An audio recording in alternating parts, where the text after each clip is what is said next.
एक प्रतिज्ञा जिसने महाभारत की दिशा ही बदल दी।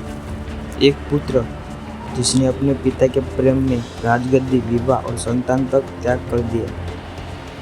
देवव्रत राजा शांतनु और गंगा के पुत्र, तेजस्वी, विद्वान और महान धनुर्धर।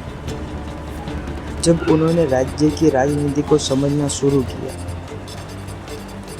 तब उन्होंने देखा कि उनके पिता राजा शांतनु व्याकुल है, पर कारण कोई नहीं जानता। राजा शांतनु एक बार शिकार के लिए गंगा किनारे गए। वहां उन्हें मिली एक सुंदर स्त्री, सत्यवती।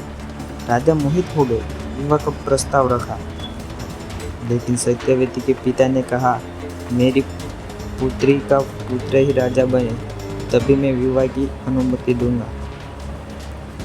राजा शांतनु चुपचाप लौट आए। वे अपने धर्म और पुत्र देवव्रत के बीच फंस गए।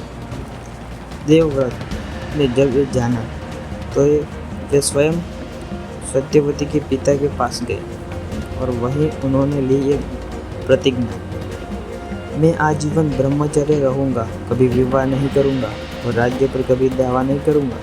ये सुनकर सारे देवता चकित हो उठे।